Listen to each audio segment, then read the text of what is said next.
Good morning, everyone. If we can start. Thank you for your participation to this online event. It is one of the closure conferences of the project JSAFE, managed by the Italian Ministry of Justice.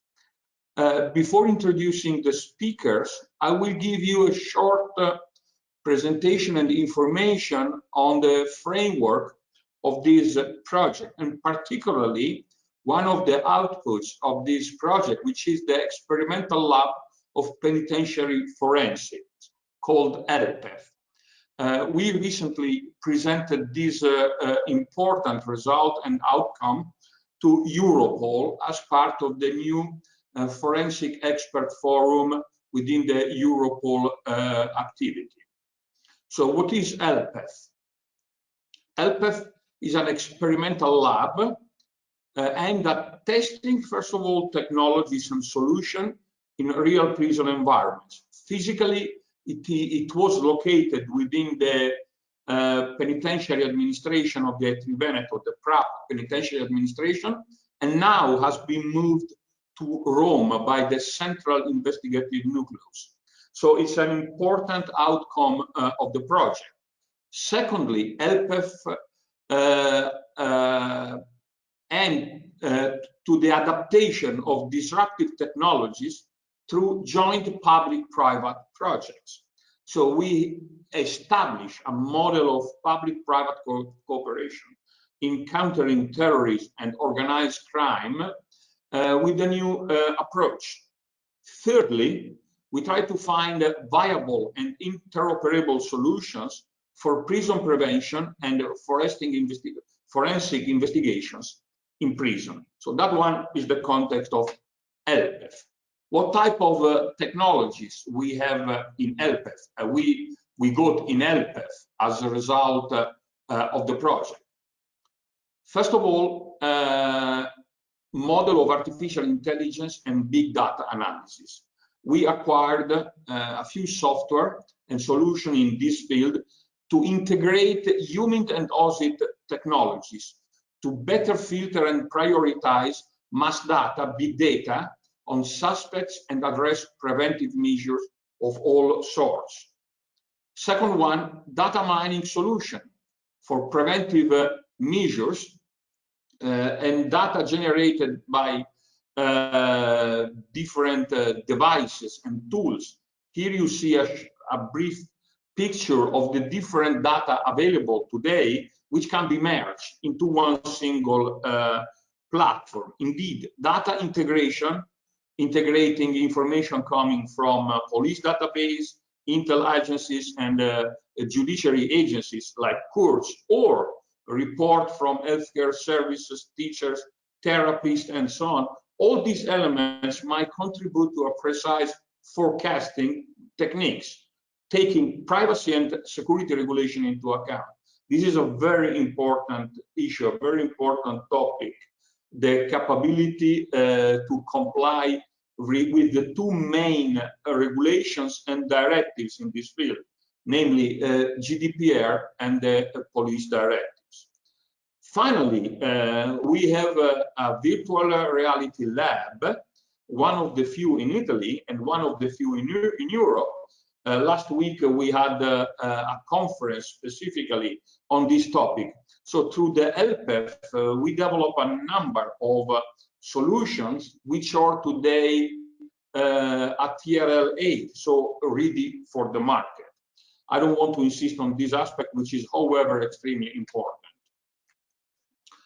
Okay.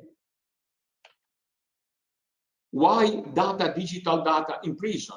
Usually prison are considered closed environments. So why do we have digital data?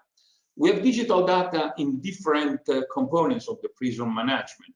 First of all, in security and surveillance, but also in rehabilitation, also in our capacity to prioritize solutions for the integration programs. These are simple examples of the creativity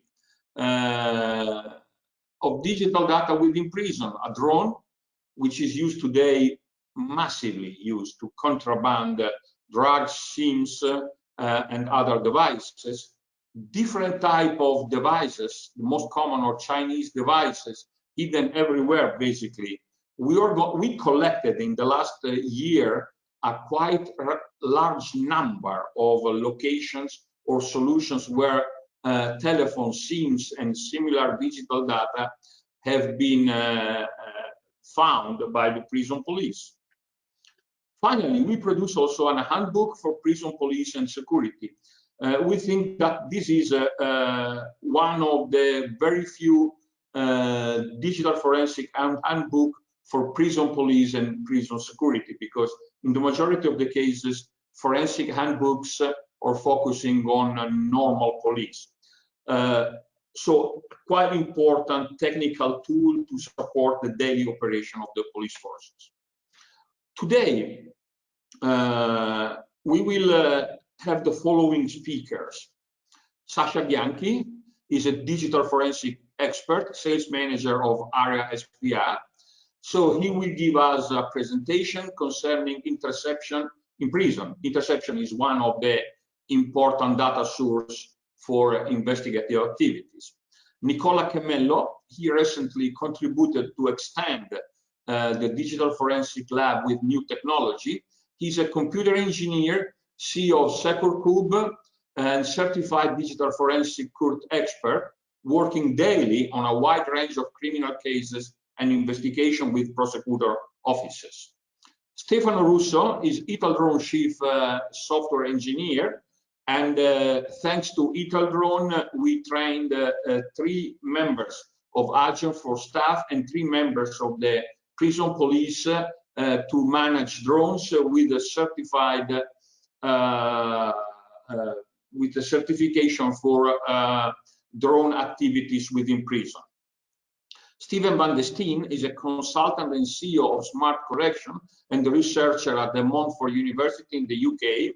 Steven will give us a presentation on a different aspect of technologies, meaning how technologies can be integrated with a better prison management and with a new approach to rehabilitation and reintegration of inmates. So the two sides of technologies. From one side, surveillance, security, on the other side, management and rehabilitation. Finally, conclusion, Maria Lucia Fagiano, our coordinator, she's the coordinator of the project JSAFE, and is part of the Italian Ministry of Justice, Department of Penitentiary Administration, Emilia Romagna and Marche. So this is basically the panel. If you want to have more information on the LPF, or if you want to participate to LPF activities, I will be very, very happy to be in touch with you. Here you have my email. Last remark before giving the floor to the speakers. If you want to send, as I hope, questions, if you want to cooperate to the discussion, and if you want to challenge our speakers, we are at your disposal through the chat. You have in this platform the opportunity to ask questions, and all questions will be addressed. Now, considering that my time is finished, I will give the floor to Sasha Bianchi for his first presentation. Sasha, the floor is yours. Thank you, Sergio. So I start to share my screen. So thank you, Sergio. I'm Sasha Bianchi, I'm sales manager of Area. We develop investigation solutions, mainly lawful interceptions and lawful interception tools. Sorry. Today I want to give you a different view of the investigation with the lawful interception of family talks in the prison environment. Mainly in Italy, we are used to use lots of this kind of technology. Let's start. So what are the requirements? Mainly, of course, intercepting the talks between the inmates and their families. The hard thing is the second one, because send the interception in real time to the prosecutor's office, because in Italy our law require all the interception are registered in the prosecutor's office. So the server are in the court, not in the prisons. Third one is manage microphones, cameras by penitentiary police. In this case, the penitentiary police is of course in the prison, and have to change some settings about about microphones, about cameras, of course, in real time. Then watch the talks from the judicial police premises.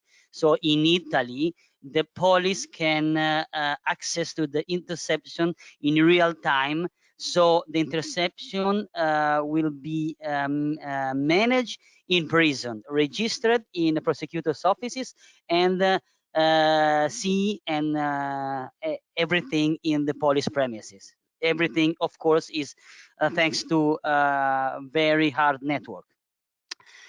And then finally draw up the transcripts to be delivered to the prosecutor's office as well. Let's start with the first requirement, so interception talks. So now you can see this is a typical room in prison. You can see, of course, tables and the two cameras. Usually there are 2, 3, or 4 cameras. Depends, of course, on the size of the room and the quantity of inmates. But this is mainly a typical room, so you don't see any kind of microphone. You just see chairs, you just see tables. So we have to start by the floor. So under the floor, we have to manage the cables. So install the cables for the microphone that we will install inside the tables. So let's start from the floor, and then let's build the tables. So we have to install the microphone directly, of course, install and sorry, hide the microphones inside the tables. So this is the dismounted table. So we put the microphone with the cable. This is not wireless or RF microphones, but just wired, because are more sure. So we have to install the microphone inside the dismounted table. And then this, of course, the finally results. There are a lot of strategies in order to hide the microphone inside the tables. So you can see this is another approach. So this is a different table. So the microphone are installed and hide in the basket. So you can see the basket in the center of the table, and the microphone is inside of the basket. This is another different approach as well. So in these cases, we install and hide the microphones inside the number.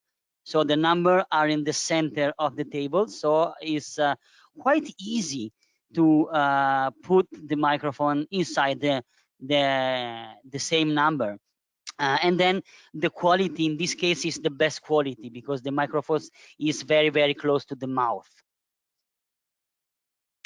And then, of course, we have to install the cameras. Cameras are not hide, are normal cameras, because, of course, in all prisons there are a lot of cameras. So it doesn't matter about. We need just a speed dome and a good quality of the camera. So after we built the room, the tables, the cables, the camera, so we have to manage the connection. And you can see these are the adapter from analogic to digital. So these are the adapter, one of each microphone, of course. And then thanks to this connection, we can send every signal to the courts, to the prosecutor's office, where we have the servers and everything. So we are now ready to send the interceptions to the prosecutor's office. And these are a typical scheme of the network. So you can see on the left and on the right the two different prisons. So because typically in the big cities we have more than one prison. So we build the microphone, the IP video cameras, the encoding audio, and then we put one firewall in the prison, and then we have a very important wireless networks. So thanks to this wireless, we have another firewall in the court, in the prosecutor's office, and then we have the storage server, the management, and then the client. As I can told you before, the police can see and manage the interception directly from the court or with another network from the premises of the police. So not just in the court. So this is very, very important, because if you don't register the interception in the court, are not is not valid from our law, from the perspective of the Italian rules. So it's a quite hard infrastructure. And then the penitentiary police, of course, is in the prison, not in the court, and have to manage microphones and cameras. And so this is a tool, our tool in this case, of course. So the penitentiary police are able to set everything about the audio, everything about the video. So if there are some problems, the police can manage immediately everything. So this is quite important, because actually the penitentiary police is not involved in the investigation sometimes. So it's just police, carabinieri, or guardia di finanza are involved in the investigation. The penitentiary police have the responsibility of everything will be good about the interception of audio and video. And then the police in their premises, as I told you before, have to watch in real time. So it's super easy, because we have a dedicated software about this kind of interception. So the police can log in and then write down everything about name, city, and something about the investigation. This is very important, because the police can choose the table. So when the police activate, for example, table 2, automatically the camera look for the table 2, and the microphones of the table 2 will be activated. And so it's very, very important, because it's everything automatic. And thanks to this, we typically can manage this kind of interception without the penitentiary police. Penitentiary police will be involved just for the emergency. And then this is the guy interface. And then, as you can see, the police can set everything as well, like the penitentiary police directly in the prison can see, of course, the correct camera, the correct tables. You can see another approach of the table. So there are the numbers in the center of the tables, and as you can assume, the microphone are installed directly in the center. And then finally, and I'm going to end my presentation, draw up the transcript, because of course now it's time to investigate, to transcript everything, and give the results to the prosecutor's office. And finally, this is the kind of software, the part of our software that you can draw up everything about the talk, about you can put text, or you can copy some images directly from the camera to the document, and so on. So this is what is a very important and easy for the users technology in order to intercept the talks, but it's, of course, it's not easy for us. So it's quite hard to manage everything, to build everything, but finally in the end is very, very easy to use for the police, the prosecutors' offices, and of course, thanks to this, we don't need to involve quite anyone in the prison for these activities. If you have any questions, you can write down directly in the chat, and I will be happy to reply. If you have later on another question, there are time to, of course, manage in the end of this conference. Thank you for listening. You can see my email if you have any kind of question about this or about the market of the lawful interception. So I hope that I took the correct time. Yes, quite. So Virginia, if you want, we can give the floor to Nicola. Okay. Thank you very much. I don't know if you see. Okay. Okay, I can see. Thank you very much, Sasha, for your presentation. So interception as a potential very important source of data, and the problem is always there. We multiply the number of sources, and then we have to find a way to organize this mass amount of data available for different activities, prevention, investigation, or other activities. Now, the floor will be yours, Nicola, to present a very interesting solution based on the capabilities of some technologies to produce additional data and analyze these data. Please, Nicola, the floor is yours. Thank you for letting me in.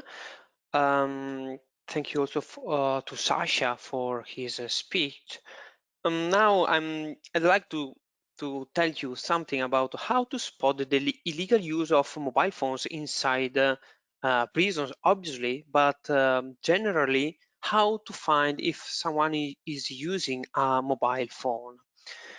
As the introduction, yes, I'm Nicola Chemello. I'm digital forensics examiner, first of all. And based on this, we have been developing our solution to help the police to investigate CDRs, so call detail records, and make both the correlation with other sources, but also the data validation. That is a very crucial point nowadays, because you know, there are several services, online services that allows you to send fake SMSs, or you can install application on your mobile phone that alter the information about the geoposition. So every photo you take is going to have this fake location. And if this mobile phone is acquired by an investigator that is not analyzing these with other sources, it can create for you a fake alibi saying this mobile phone was in Rome because I found this photo in the mobile phone, and the EXIF information, so the metadata of the photo says that this photo was took in Rome city center. And this is a very crucial point when you bring the information in front of the judge to have just not one source, but multiple sources that can prove your idea, your investigative idea. So the most important thing, if anyone is using a mobile phone, is if a phone exchanges traffic, there is a log.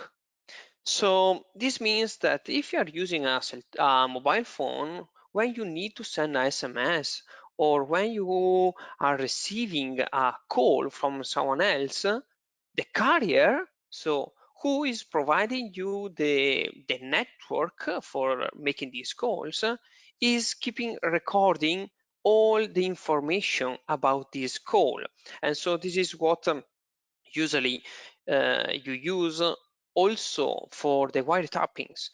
But when you have this information, you have the information about the mobile phone used and also the cell tower used. So you can also create like a movement schema about the mobile phone used by the suspect. So there are several kind of CDRs. There are the user CDRs that track the data traffic, and the data traffic made from a specific mobile number. Then there are the cell tower CDRs, and the cell tower log all the information, all the traffic generated or terminated using that specific cell tower.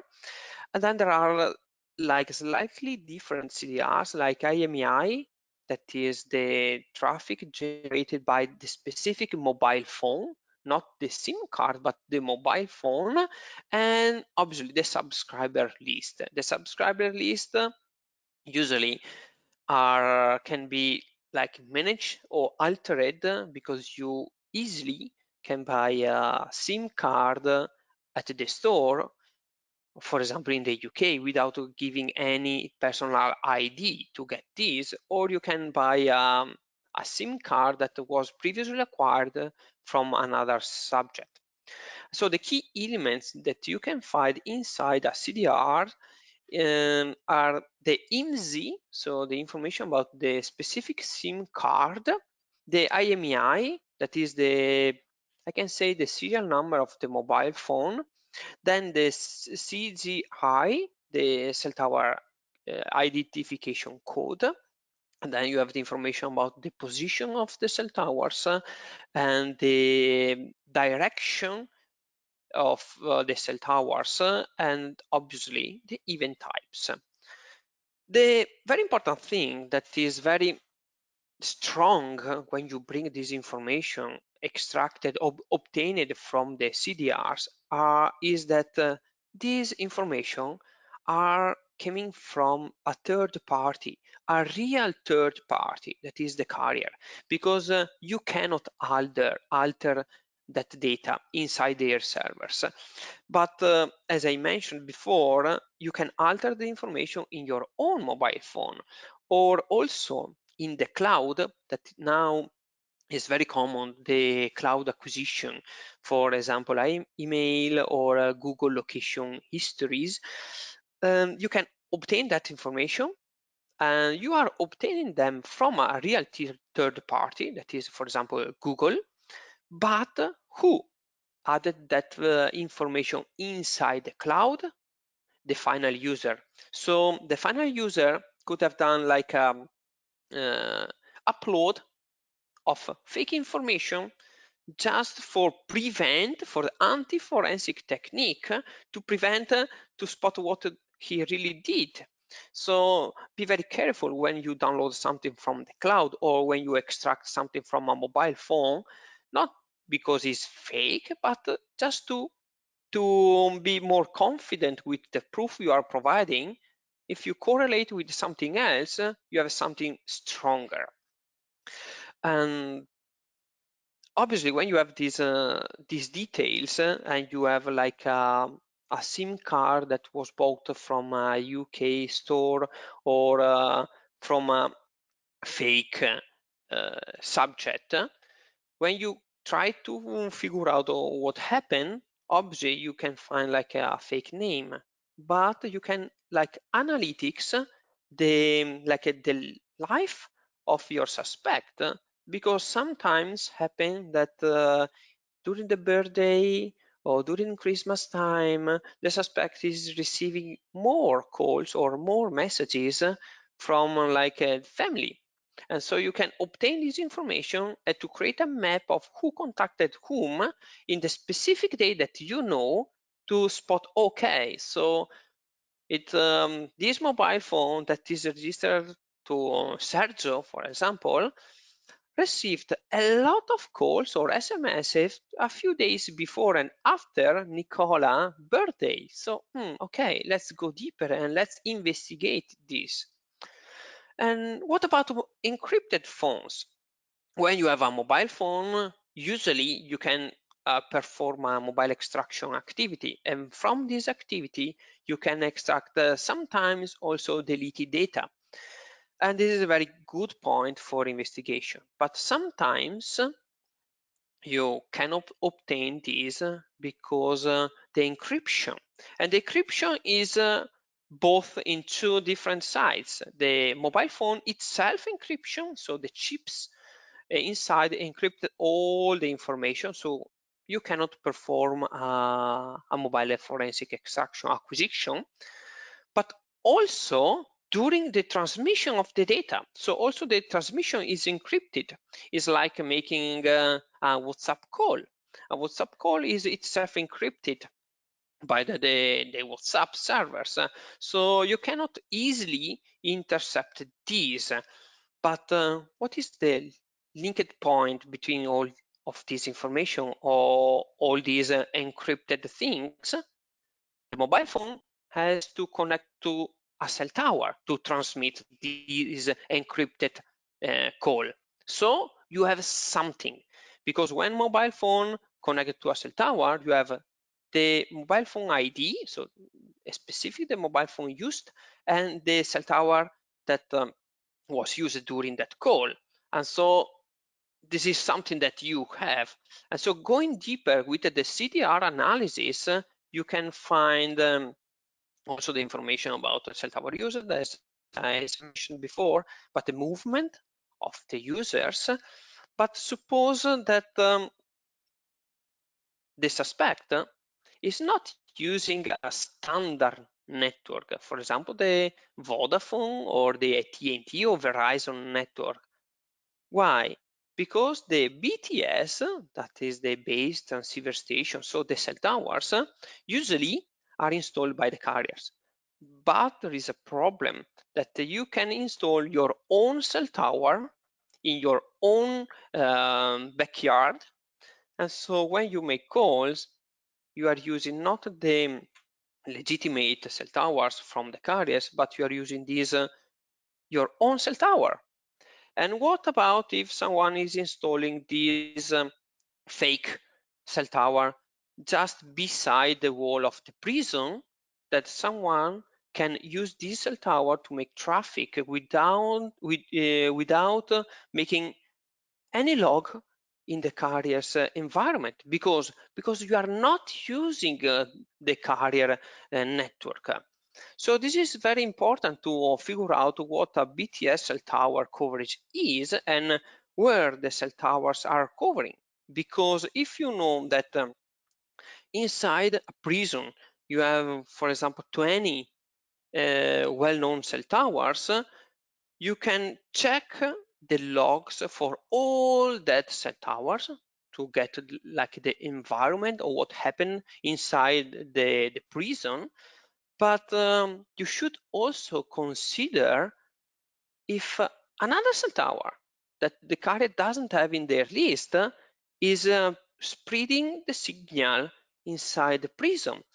And the only way for to doing this is to check exactly all the cell tower covering the area, not only asking the carriers, because if someone broke a fake cell tower, you can go there, for example, with a BTS tracker, our device, to do this and check all the cell tower covering the prison, and you can spot like, oh, there is something strange. There is this cell tower with a strange ID that is spreading a signal exactly here. And so you can go and investigate deeper what is happening, because maybe you can find that a fake one was installed just a few meters far away your prison. And another point, when you spot that something was wrong, for example, you found that, okay, from the logs I have this new mobile phone, what you have to do? probably you are going to use an IMSI catcher that is a specific device to track mobile phones. So in this case, it's not to tracking the cell tower storage, but to track the mobile phone itself. And an IMSI catcher is more or less a fake BTS cell tower, because it spreads signal in the area and try to make the mobile phones connect to itself just to grab information.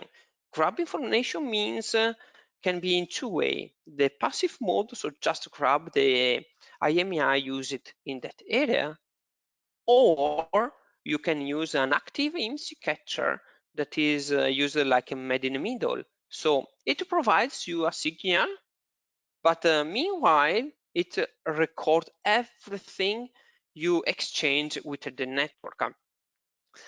And the last point of the presentation, I'd like to show you what data validation and correlation are. For example, in this slide, you can see in the red square, there are information about the mobile phone used. So in this case, it was a Galaxy S8 with a specific IMEI, with a specific IMSI, and using a specific cell tower, and you can have this information only from CDRs. But if you keep this information and you correlate with a mobile extraction, that is what you have in the yellow box, you have the content of the message that usually you don't have inside a CDR. And in this way, you can have something even more. For example, from the CDR, obviously you cannot have anything about a WhatsApp message. But if you have the mobile extraction and if you have the CDR, you will see that during a data session, for example, of 50 minutes, a specific WhatsApp message was sent.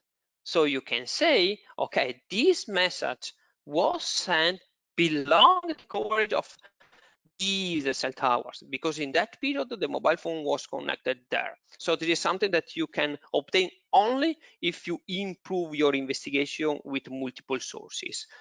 And multiple sources doesn't mean just CDRs or just mobile extraction, but everything you can have in your mind. So for example, we create a specific case map, and the case map is just put everything on the map just to think there about your investigation. Because if you found there the gun, and then you have also information about the CCTV cameras or the cell towers, you can correlate everything and to say, oh, okay, so the gun and the cell towers is very close to that gas station. So let's ask them for the CCTV cameras over there. So this is just a helping in how to improve and correlate and how to work better and closer to your colleague. So this is just an overview in what you can do. You have everything in the presentation that I think it will be shared with you. And as a last thing, there is a giveaway from SecureCube for who is attending this webinar. That is a free license of SecureCube downloader that you can download online up to the end of March. So thank you for your time, and I hope you enjoyed it. Thank you very much, Nicola.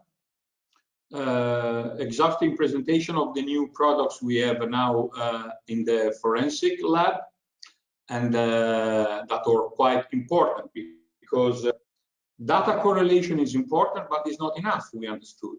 Indeed, we discovered that there might be solution to generate fake identities in data correlation. So one of the key points is how to associate mobile devices, which are so common today in prisons, and used in a WIM context, so multiplayer users with specific activities and specific identities. But more important, I would say, the use of tailor-made cell towers, which we understood are used by organized crime organization to organize their own network, escaping the control of the authorities. So how to organize data correlation, but in the meantime, how to precisely identify the people connected to these type of activities. Because one thing is if a suspect of radicalization or radical activities of terror-related crimes possess a single device, or if this device is used by multiple users into a prison context where different links can be created.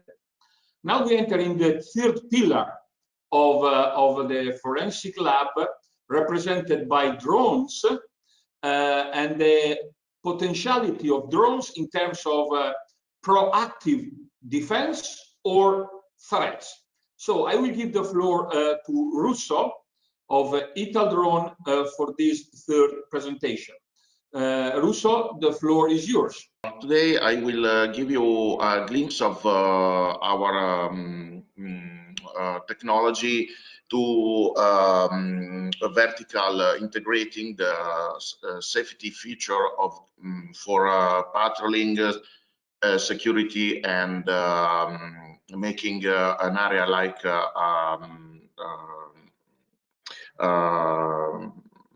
making an area more safe and patroned by in an innovative way. Okay, first of all, a little bit of a presentation of our company. We are a group of 3 companies which are vertically integrated on manufacturing. This is Italdrone, training or Italdrone Academy, and service, which means the like loaning drones and pilots for given days to make specific service on ground. We are present in the market since almost 10 years.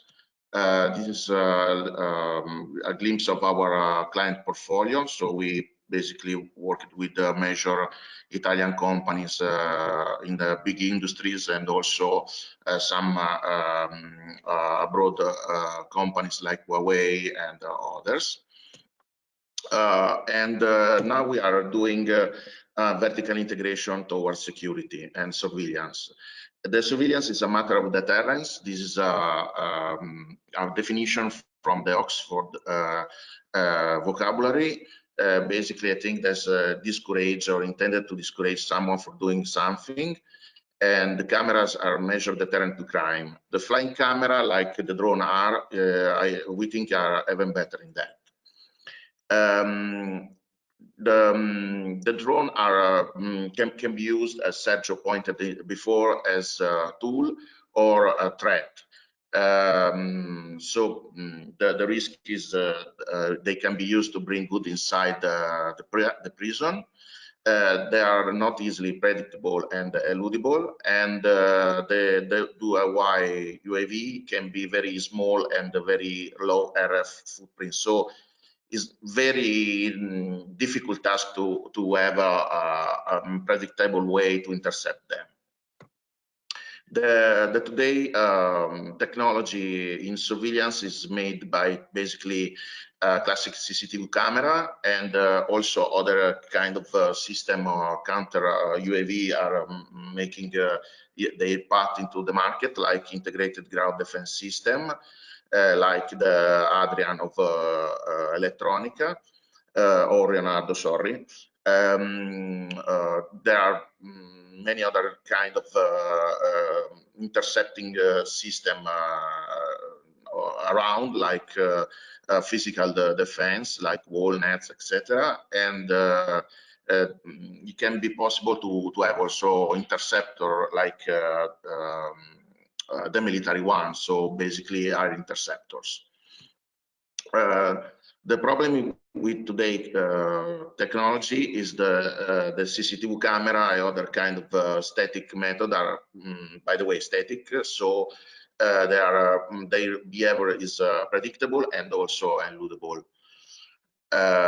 The physical defense are mostly difficult to implement to physical restriction, and also passive method, so they are eludible as well.